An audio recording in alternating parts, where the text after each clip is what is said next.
Before he was swinging through the multiverse or fighting in the MCU, Spider-Man was just a teenager struggling with college, relationships, and responsibility. But have you ever wondered what Spider-Man would have looked like if he returned to his college days, truly young again? And don't forget to subscribe and like the video to stay updated on all things Spider-Man. Happily.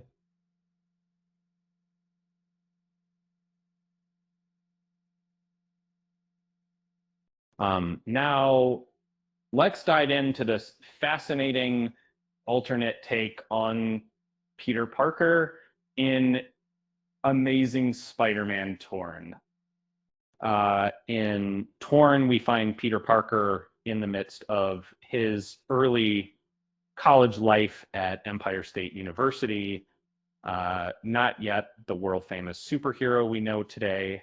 The story takes place before Gwen Stacy's tragic death, before Peter's romantic entanglement with Mary Jane, and certainly before his best friendship with Harry Osborn. It's a time when Peter is still figuring things out. Peter's college experience is far from easy, struggling to balance the pressures of school with his secret life as Spider-Man. He often zones out in class, especially in science and math. His German language professor isn't too thrilled with his lack of effort, either making matters worse. Peter's friends feel distant, partly because of his limited free time and inability to think about anything other than the immediate challenges in front of him.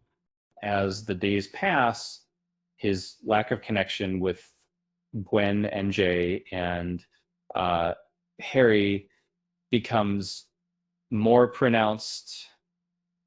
And while they plan their futures, Peter is caught up in just getting through the day, stuck in the moment without considering what comes next.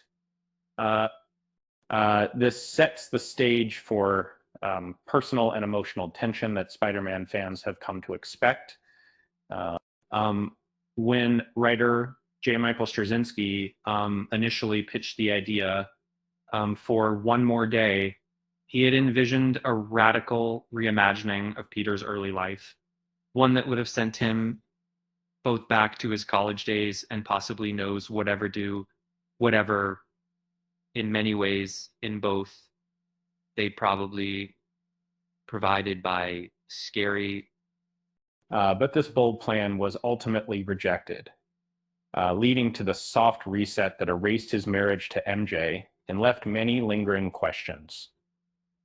Offers a glimpse into what could have been had Straczynski's vision been allowed to unfold a similar space.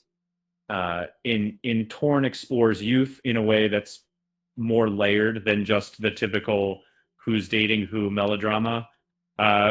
Space, it's about finding one's place in the world, navigating the complexities of adulthood, and understanding the weight of growing up.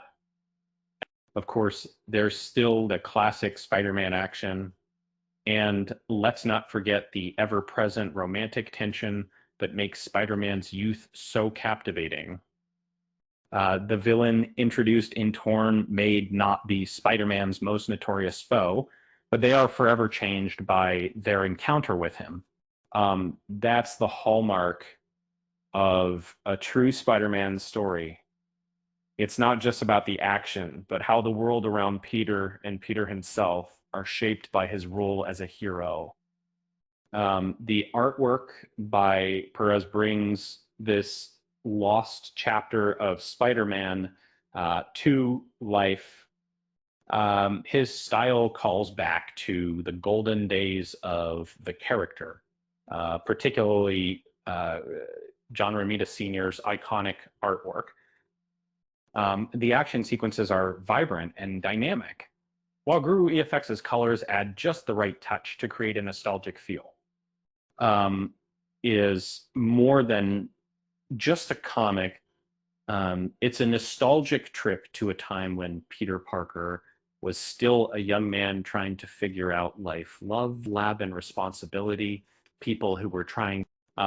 It's a story that long-time Spider fans will kind of cherish, and newcomers to the Webheads world will enjoy. Highly recommended to anyone who loves the classic Spider-Man we grew up with.